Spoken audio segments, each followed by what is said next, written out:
Thanks everybody for coming. So today I'll tell you a little bit about ants, and especially I'll focus on how ants cooperate to achieve these kind of amazing feats that you see when you look at an ant hill.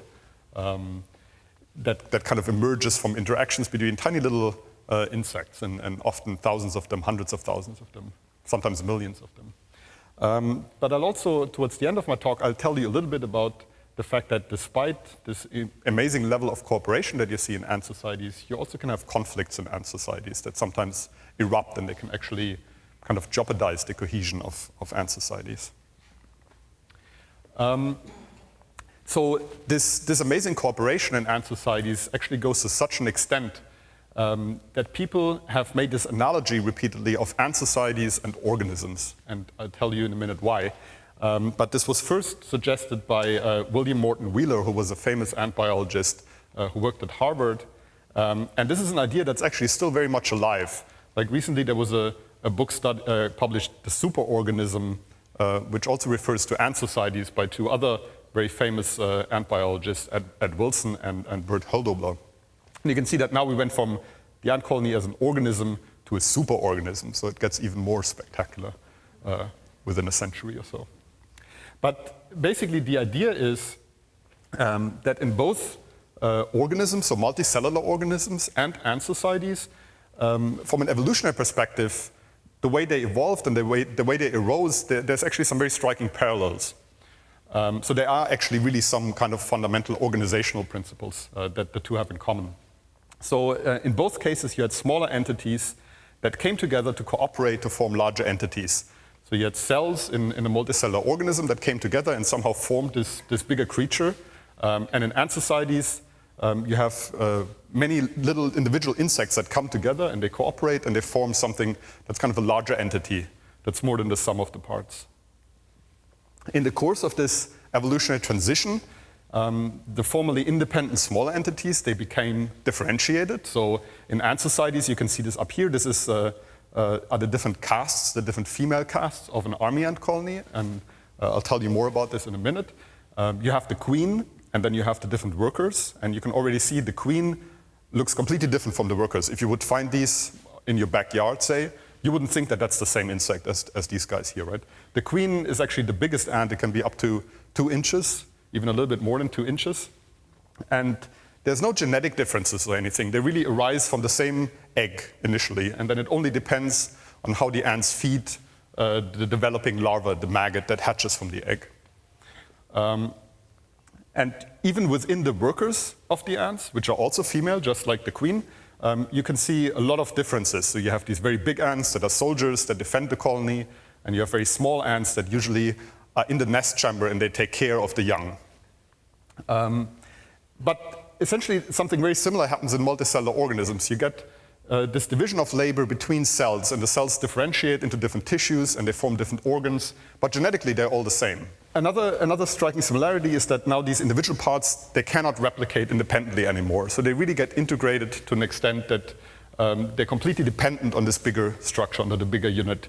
Like you can't chop off an arm, it won't do anything by itself, and the same way you can't take out ant workers from an ant colony, they'll just die at some point. They won't be able to do much. Because now you have this possibility of very honest and very extreme cooperation, these systems evolve novel channels to communicate honest information in a very efficient way, because there's much less of a chance that your information gets intercepted and misused by your competitors, for example. So in ant societies, they use chemicals to do that, which are called pheromones. So such a little ant is actually a little bit like a chemical factory. They can produce often tens of different pheromones in different glands, and they use that to communicate things like who's reproducing in the colony, so who's laying the eggs.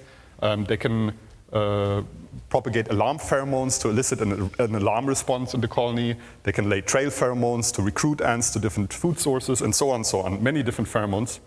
In a multicellular organism, we have hormones, the endocrine system, and we have, of course, the nervous system that communicates information very efficiently.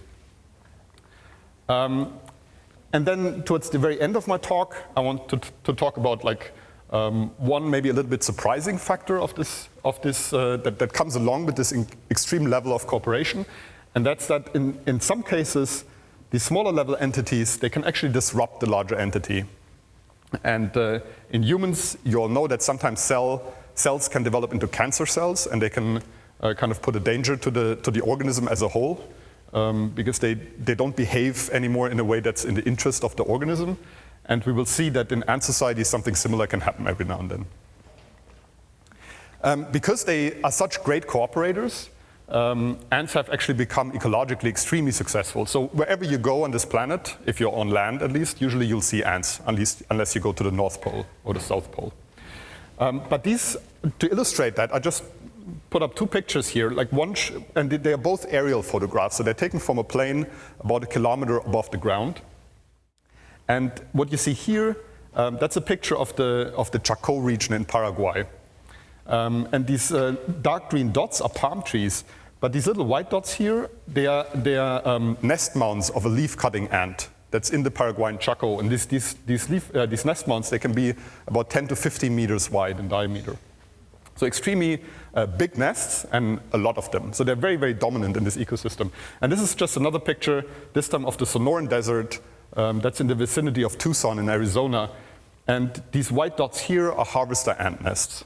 And you see again that they're all over the place. The whole landscape is sprinkled with these nest mounds of the harvester ants. So again, extremely important ecologically. You can think about this in another way. If you went to the Amazon basin, you collected all of the ants, and you collected all of the big animals like the jaguars and the monkeys, but also the birds and the reptiles and the frogs, the snakes and so on. You would put them on a scale. The ants would actually outweigh all of the big animals together. So there are a lot of ants in the Amazon basin. That's basically what it means. So we, as Mark already said, one group of ants that we study in the lab are army ants. And they are extremely important ecologically because they are the top invertebrate predators. So the most important predators of insects and spiders and so on in tropical rainforests. And this is a picture of the place where we study these ants. That's in Costa Rica. This is just a trail through the rainforest. And what we do is we walk along the trails until we find one of those colonies. And I'll show you what they look like. If they are there, they're actually very easy to find. Actually, it's kind of difficult not to find them once you stumble across them. And the reason is that what they do during the day is they hunt in very, very big swarm raids. And the colonies of these army ants can have over 1 million individual ants. And what you see here, that's kind of an artist depiction of one of these ant swarms that sweeps through a house in Trinidad. It's called the spring cleaning. It's taken from a book called The Marvels of Insect Life. That's kind of an older book. But basically what it illustrates is that the ants, they go through this house, they catch all the wasps and the cockroaches and the crickets that are inside the house, and they just drag them out of the house. That's a little bit exaggerated, I must admit. But it's still pretty impressive if you look at the swarm carpet in a more scientific way. So here you can see the front of the swarm carpet. And the swarm is about 25 meters wide, about 5 to 10 meters deep. And that's where the ants really form a very dense carpet on the forest floor. And as I said, it can be millions of ants in some cases. And from here, this is where they attack a lot of other insects, a lot of other social insects as well, a lot of bigger insects than they are themselves. And then if the insects are too big, they get dismembered, and then they carry them back along these columns here, the raiding columns, to their nest, which is called a bivouac in this case, to keep with the army kind of terminology. So this is just a picture to show you what's going on at the swarm raid. It's very difficult to photograph the swarm raid as a whole because, of course, it's in the forest. So you always only see like a small patch that you can actually photograph. But essentially, there's, again, millions of ants, and they attack all the insects that are there and that can't escape fast enough. So here you see them attack a katydid. And you see it's many ants that kind of pin down the katydid. Some are biting in its antennae, some are biting in its leg. So they cooperate, basically, to overwhelm this really big prey item, big from an ant's point of view, at least. Then the raiding column looks like this. You see the ants, in this case, march out towards the swarm raid. And there are many of those. They form these like 4-lane traffic highways, kind of, to go out and then start fighting and attacking things up at the swarm front. This one you see here is a soldier ant. So it's also one of the workers, but it's a slightly different cast. It's larger, and you can see that it has these really long saber-shaped mouth parts, so mandibles. And these mandibles are used to attack vertebrates that could come and disturb the ant colony, like mammals or birds. But to illustrate this kind of level of cooperation a little bit more, when you look at these raiding trails, for example, what you often see is that some ants, they function as living pothole plugs. So the forest floor in the rainforest is of course not like one of our very smooth highways, right? But it's like little leaves, twigs, and all kinds of stuff. And it's not an even surface. So the ants, they always, when they run towards the swarm front or back from the swarm front, there's a lot of like little crevices and things like that they have to run over. So what some of the ants do is they just plug these potholes with their own bodies. And they have a way of sensing the traffic that flows over them. So it's essentially they have a feeling for how often a foot of another ant taps on their back or their head. And if that's frequent enough, they'll just stay in there forever. Once the traffic ceases at the end of the day, for example, when the raiding party is over and the ants go back home, these living pothole plugs, they'll just pop out and they'll run back to the house. They also build bridges, which is kind of an extension maybe of the pothole plugs. So if you have, say, two leaves, for example, with a gap that a single ant can't cross, usually what you see is that ants will form these little ropes here. And in the beginning of my talk, in my opening slide, I also had a picture of these ropes that the ants can form. And they do that by clinging together by their tarsal claws, so the tips of their feet or of their legs, they can cling together and they form these very stable ropes and bridges then, and then other ants can travel over these bridges. So it's an extreme level of cooperation. Also, the different ants inside the colony, they're specialized on different tasks. So I mentioned this in one of my first slides where I said that some of the smaller ants, for example, they usually care for the young, like the ant maggots, if you wish. There's also a caste in this particular ant which is called a subsoldier. So it's not these soldiers with these massive mandibles that attack big animals, but it's still a pretty big ant, and it has slightly different colors. But these guys are specialized on carrying big prey items. And what you see here, it's carrying a leg of something, maybe a cockroach or something like this. This particular ant caste, they have disproportionately long legs, so it allows them to push themselves off the ground a little bit higher, and they can carry very bulky items that other ants would have a hard time carrying. So again, there's a lot of division of labor, there's differentiation, of course, once between the queen and all the workers, but also within the worker caste, there's a lot of different types. So very specialized. And what they do is when they hunt, they carry the prey items back to their nest. And in this case, and I think this really illustrates nicely this idea of an ant colony as an organism maybe a little bit. They have a nest that's made up entirely of the ants themselves. So this is a living structure, and it's made up of, again, hundreds of thousands of ants that cling together between their tarsal claws with their legs. And inside this nest, you will see that there's tunnels that are lined by the live bodies of ants. There are brood chambers that are again formed by the live bodies of the ants. So it's an extremely complex structure. They have ventilation tunnels that they can open and close to regulate temperature inside the structure. So a very complex structure, and it's made up of the ants, of the live ants themselves. There's nothing else involved. Because these ants are extremely good and efficient predators, they basically clean out the space around the nest site every day when they hunt. And there's very few live insects left to be hunted the next day. So what they have to do is they have to move the nest. And usually that's what they do at night. And these ants go through a colony cycle. They are phasic. So they have a phase where they actually have young that they have to feed. So they have these little white maggots, and I'll show you some more pictures of those that come from the ant eggs. They have to be fed, they need a lot of food. And during that phase of the cycle, there's a lot of raiding and hunting activity. And then every night, the ants have to move the nest. And they do that via moving columns or emigration columns, and they move the nest for about 150 meters every night. So that's quite a long distance. And you can imagine that we have to follow the ants at night in the jungle. And 150 meters doesn't sound that much, but it's not that easy to follow them, because they would move down a cliff or something, or through some really thick secondary vegetation where we can't find them. So it's always quite exciting. Sometimes they go over a river or a little twig, and we have to somehow find our way around or wade through the river. So this is a map where we follow the colony for about 6 weeks. And you see here, this is during the nomadic phase. Every night they move the nest somewhere else. During the day they hunt. And then at the end of the nomadic phase, what happens is that the young, the maggots, they're old enough, and they stop feeding, and they go into a pupation phase, so some kind of a little bit like a hibernation or something. It's part of their development. But during that stage, they don't eat anything. So during that stage, the colony rests at a single site. They don't move anymore. They still hunt a little bit, but much less than in the nomadic phase. And here now the queen becomes pregnant and starts to lay the next batch of eggs that then gives rise to the next generation. So let's first show you some pictures from the nomadic phase or the brood care phase where they actually have larvae. That's me at night in the rainforest. So you have to be two people to find these ants because one should always stay on the trail because you easily get lost once you start just walking into the forest.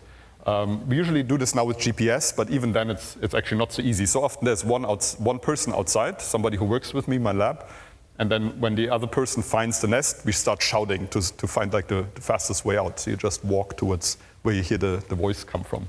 Here we even put like a little arrow on the floor. I don't know if you can see this. Anything that can help you orient yourself in the rainforest at night is very helpful in these circumstances. So that's what it looks like. Here you see the ants on this emigration column or this moving column where they move the nest, and they're carrying now their own larvae, their own maggots. So that's kind of the baby ants, if you wish, that they carry to the new nest site now. Here you see another picture, a little bit zoomed out. And here again you see one of these soldier ants. And now they're guarding this emigration column against, again, vertebrate predators, maybe mammals like an anteater or something like this that could stop by at night and snack on the ants. But these guys would immediately attack him. They're pretty good at attacking other things. So this is one that's biting my finger.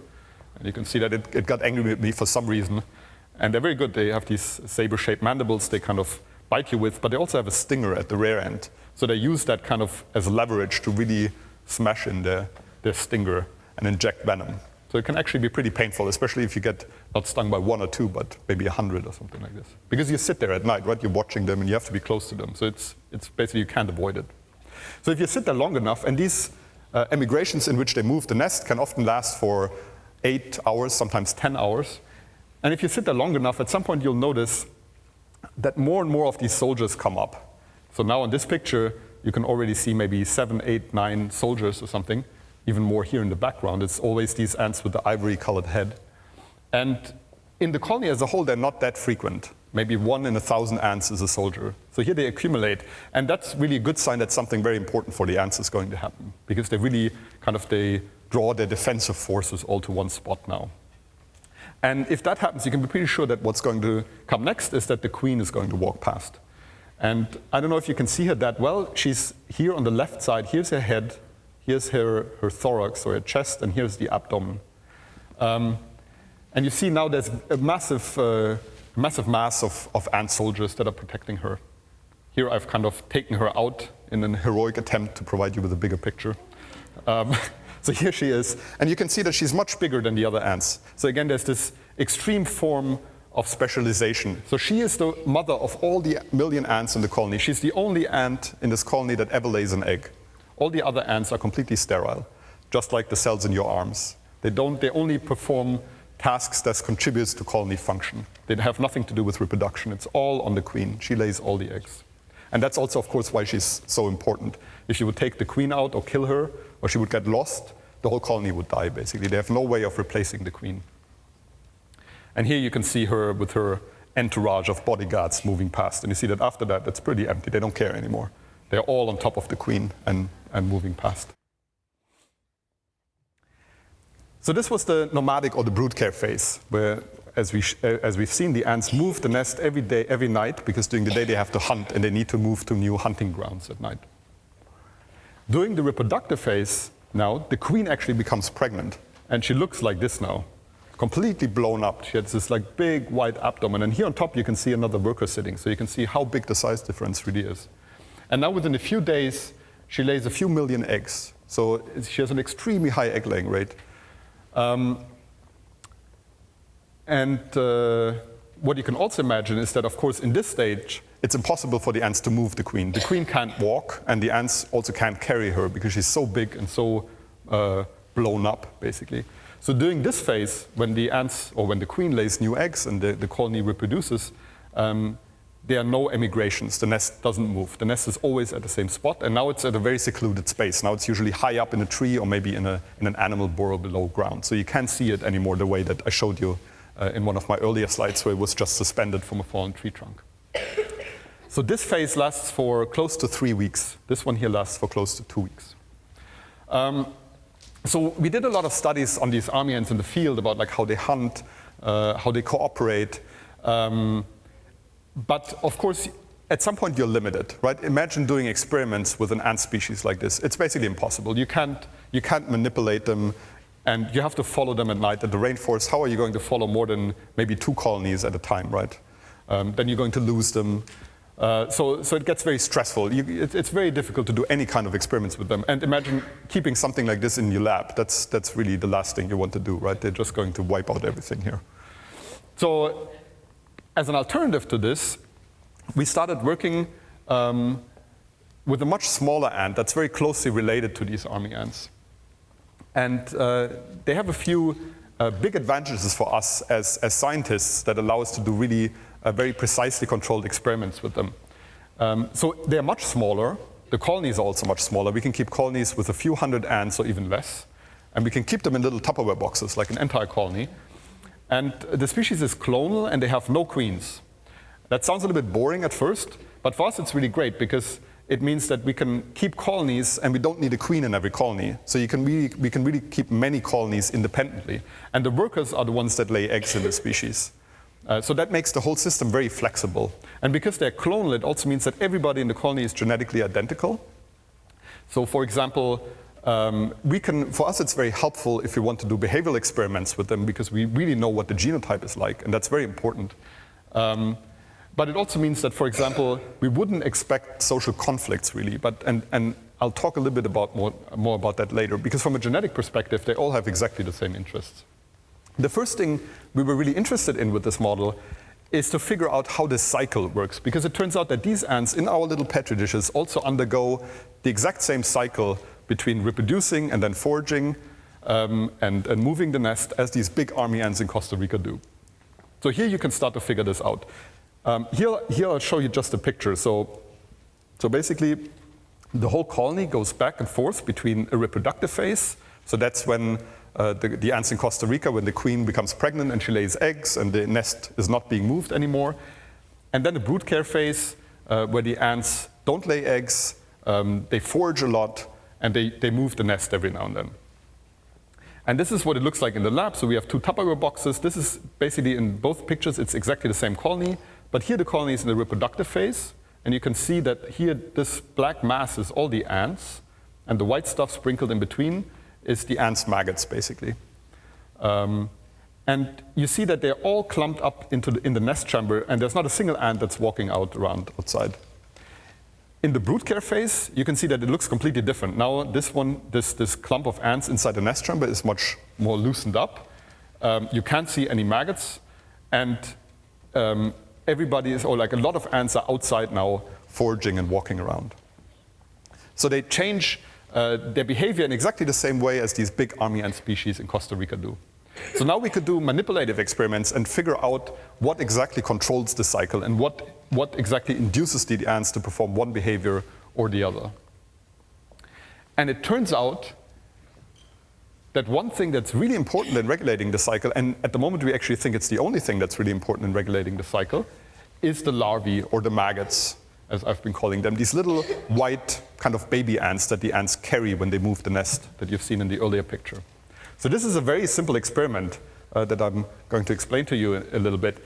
So basically what we did is we set up different colonies so we could replicate everything, and we can do everything many times so we can be sure that what we see is real and not just a chance event. And so we did this with 4 different types of colonies. So in one type of colonies, the blue ones here, we gave them larvae, and they had larvae in the entire experiment. Then in the green ones here, they started with larvae, but then at some point, we removed the larvae from the colony. The purple ones, they started without larvae, but then we gave them larvae, so we removed the larvae from the green ones and we added them to the purple ones. And the red ones, these are colonies that that never had larvae throughout the experiment. From the beginning, they didn't have larvae. And then what we did is that every day, after a while, we started to collect a few of the ants, and we dissected them, and we looked at whether their ovaries are developed. And what that means is if the ovaries of an insect develop, it means that they're starting to lay eggs. So basically you can dissect the ant, and you can see whether they have eggs that are maturing inside. So it's basically, it tells you whether they're trying to reproduce or not. And what you can do now, what you see now here is that even after 3 days already, these colony types, the purple and the red ones that don't have larvae, they start to develop their ovaries. So they're getting ready to lay eggs, versus the ones that have larvae, they don't. And this is on day 3 where we swap the brood out. So we swap the ant larvae or the maggots out. So we take them out of the green ones and we add them to the purple ones. And then we keep monitoring them for the colonies for another 5 days. And you can see that immediately what happens now is that these green colonies where you took out the larvae or where you took the maggots out, they now start to develop their ovaries and they start to get ready to lay eggs. And the purple ones where you added them, they completely repress their ovaries and they stop laying eggs. And we did basically the same experiment also monitoring foraging activity and other things. And it turns out that it is really the larvae, so the young baby ants or the immature stages of the ants that have the strong effect on the adults. So what they do is they induce foraging behavior, so they make the ants go out and hunt. And at the same time, they also repress the activity of the ovaries of the ants. So they basically prevent the ants from reproducing. And that's how you get these cycles. So essentially, as long as the colonies have larvae or maggots inside them, they hunt, but they don't lay any more eggs. And then as soon as these larvae become old enough, so they become pupae, which is this phase that's kind of a little bit like a hibernation phase or something where they don't have to feed anymore, this is now when the ants start to develop their ovaries and they start to lay eggs again. And then when the new larvae or the new maggots hatch from the eggs, that's when the cycle starts again. So it's really the young ant brood that's the Zeitgeber, like that sets the time for the cycle of the colony to run. You can see it. The cycles are controlled by the larvae. So that's what we figured out by now studying a small, simple lab organism that could tell us something about what these big ants in Costa Rica are doing. And now towards the end, I wanted to tell you about one other story to show you that even in ant societies where you think that all the ants work together to achieve kind of some bigger goal of the colony or something like this, even there you can have social conflicts and problems arise every now and then. So what you often see, or often maybe not, but what you see in some ant species, and that was known, is that every now and then individual workers, they get kind of aggressed by other workers. So they start biting them. Here you can see how they bite the antennae and the legs, and they start stinging them. So there can be some level of violence, even within an ant society where you think everybody should cooperate, right? And this has always been interpreted as a genetically based conflict. So I told you in the beginning about this analogy of a multicellular organism and cells in an organism and then the ants in an ant society. But one important difference is that in an organism, the cells are actually genetically completely identical. So from an evolutionary or genetic perspective, they really all have exactly the same interest. The interests are basically perfectly aligned. In an ant society, that's not necessarily the case. So in most ant societies, there's some genetic diversity even between the ants. They're very closely related, so they're very similar genetically, but they're not clonally perfectly identical. And these kind of things were always interpreted as conflict over who gets to lay eggs, for example, in the ant society. So often, a certain ant would start to lay eggs, and that would run against the interest of the colony as a whole, and they would identify, recognize that ant, and then start to police it. So there's a very strong kind of policing system in place that keeps reproduction in check, basically. But now we saw essentially exactly the same behavior, but in our clonal ants, where everybody is exactly genetically identical. So if this theory of genetic conflict causing this kind of policing behavior is correct, that's a very, very surprising finding, because here everybody is really genetically identical. So we asked the question, why do some ants, even in our clonal societies, where everybody is genetically identical, why do they get executed? And in this case, they really get executed. What happens is that you see these ants, they get dragged out of the nest chamber, and then in the foraging arena, they get spread-eagled like this. And this can go on for like 2 or 3 days until this ant basically dies. So they really, it's a very brutal system. They really execute some of the ants in the colony. So the first thing we wanted to figure out is when these executions occur. So remember, that's what it looked like when an ant gets executed. So we looked at this colony cycle. When do the ants execute other ants? This doesn't happen often, maybe I should say. So maybe 1 in 1,000 ants gets executed. So it's not particularly frequent, but it's frequent enough to see it regularly. And it turns out that all the executions of the ants actually occur during the brood care phase. So all the executions occur in the phase of the cycle when no eggs are being laid and when the ants should have undeveloped ovaries. So that's when we started thinking, maybe there is something going on that has to do with regulating reproduction, as we knew from other ant species. But there, of course, again, it has always been interpreted in a genetic conflict scenario. So we thought maybe it still has something to do with regulating reproduction. So we wanted to figure out what's different in these executed ants. And it turns out that if you measure ovarian development, as I showed you before when we did this through the cycle, and you do this for normal ants that are in the reproductive phase, you see, of course, that they have highly developed ovaries, so they're basically ready to lay eggs. They're reproductively active. That's what you would expect. If you look at normal ants in the brood care phase, you see that they have really undeveloped, unactivated ovaries. They're not laying eggs at all. But if you look at these executed ants, it turns out that there are a few individuals in the colony that actually try to reproduce and lay eggs during the brood care phase when they basically shouldn't, from a colony perspective. So this is, of course, it's very surprising, but it's kind of fascinating that the colony as a whole has the system in place where they execute ants that don't conform to what the colony wants. I'll answer questions afterwards. Okay. So what it means is these executed ants, they lay eggs at the wrong time from the colony perspective. So this is really interesting because first it means that this kind of worker policing system where some ants police other ants and prevent them from laying eggs also occurs even if there's no genetic conflicts. So in this case, it has nothing to do with conflicts.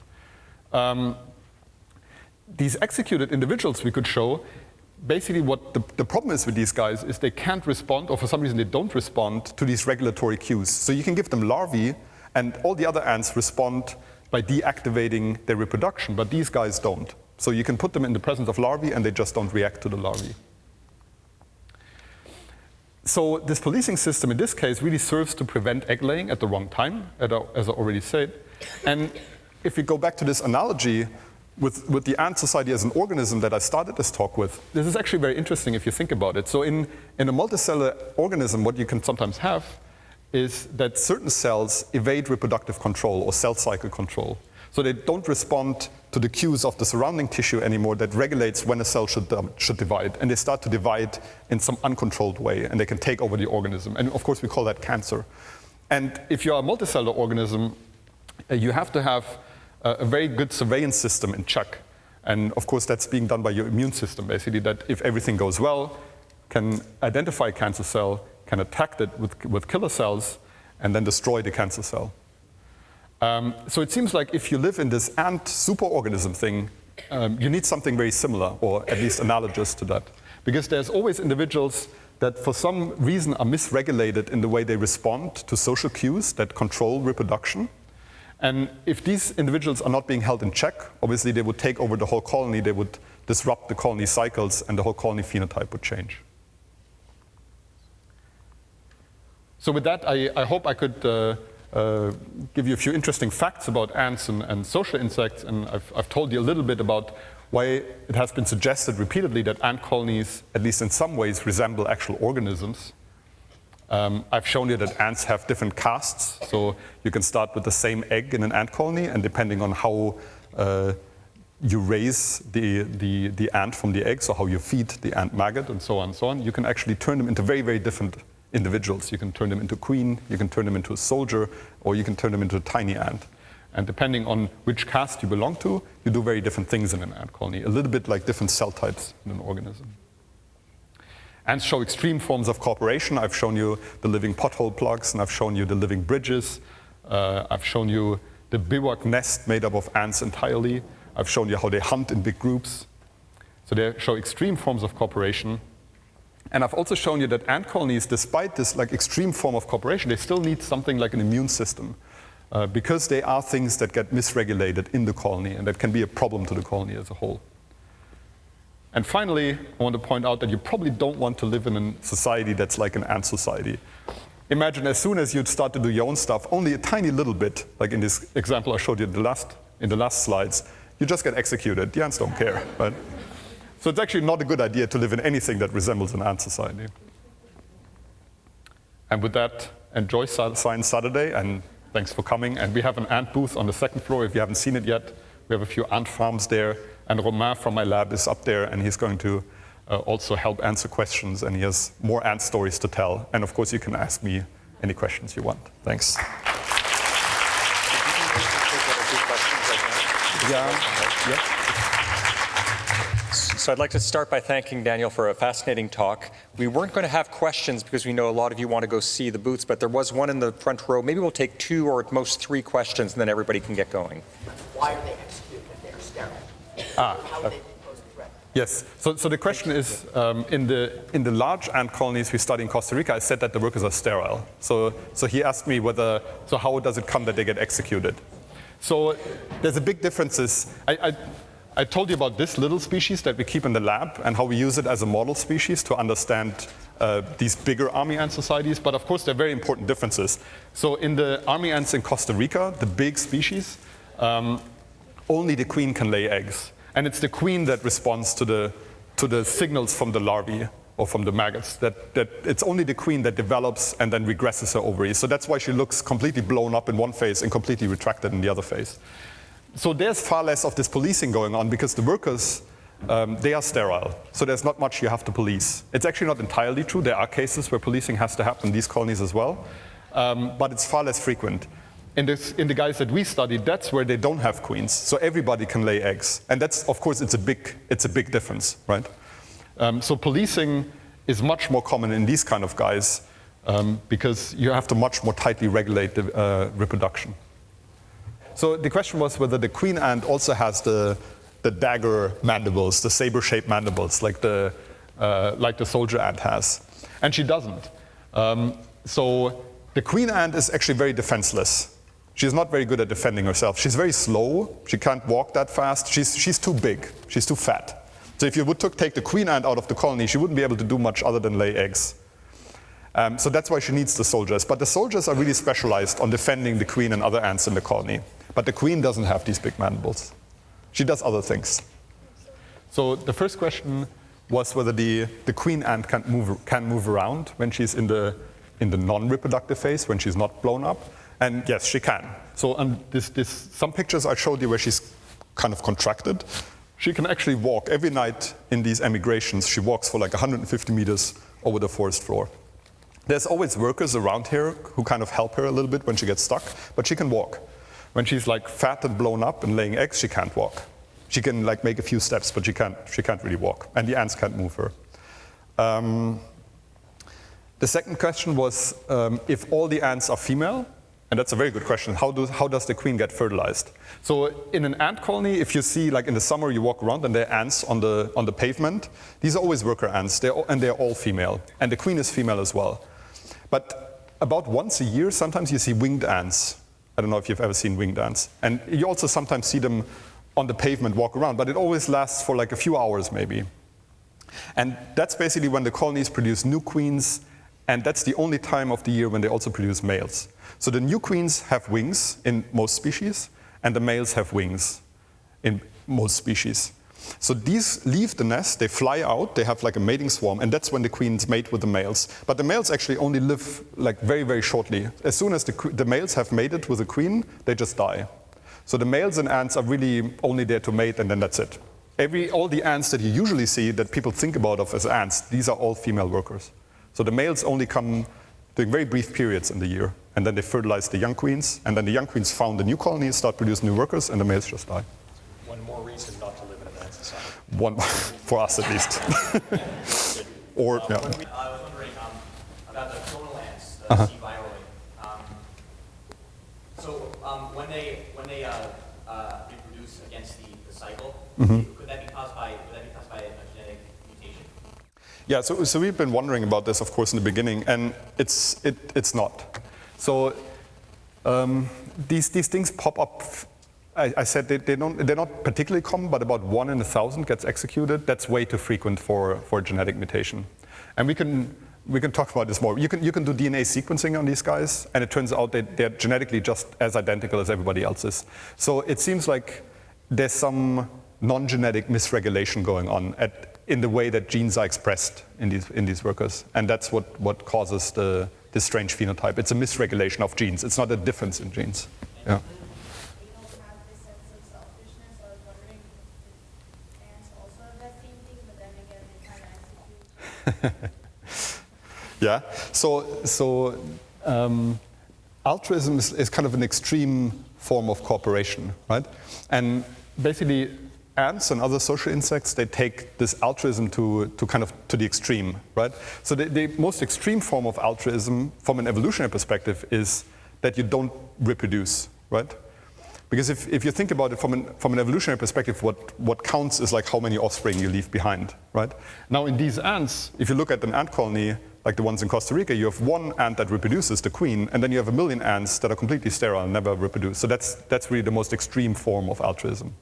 And this amazing cooperation that you can evolve, that's of course only one, or it's one important manifestation of this altruism. But you can imagine that, in a normal animal species, you always have a trade-off. You have to be able to reproduce, right? You have to be able to feed yourself. And so you can't specialize too much on other tasks. For example, the soldiers in our ant example, these saber-shaped mandibles, they prevent them from feeding. They can't eat themselves. They have to be fed by the other ants. So they would die really fast if they weren't with the other ants. So that's an extreme case of specialization. And of course, these kind of things you can only evolve once you've become completely altruistic, and there's no way that you're going to wander off and do anything by yourself anymore, basically. You had another question, right? Yeah, if you were primary or secondary consumer. Well, so these are obviously pretty high up in the food chain, right?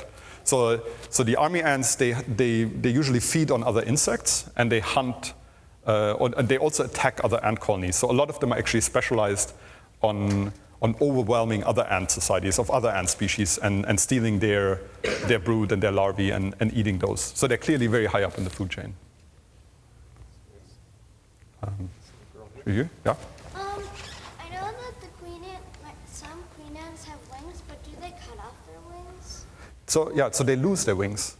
So essentially, a queen ant, in most species at least, is born with wings, and then they leave the nest, they fly out, and they meet a male, they mate, and then they drop to the ground, and then before they start to bury a nest, or like a little hole into the ground where they're going to found a nest, they shed their wings, so they basically lose their wings. So if you would dig up an ant nest and you would find the queen, she wouldn't have wings. But she had wings when she was born. So the first question is how long the queens live. And that's actually a very good question. I showed you that, or I told you that you can start with the same egg, and you can, depending on how you raise the larva or the maggot that hatches from the egg, how you feed it and how you treat it, you can raise it into a queen or you can raise it into a worker. So genetically, there's no difference between a worker ant and a queen ant. But in some species, the workers typically live for 2 or 3 months before they die.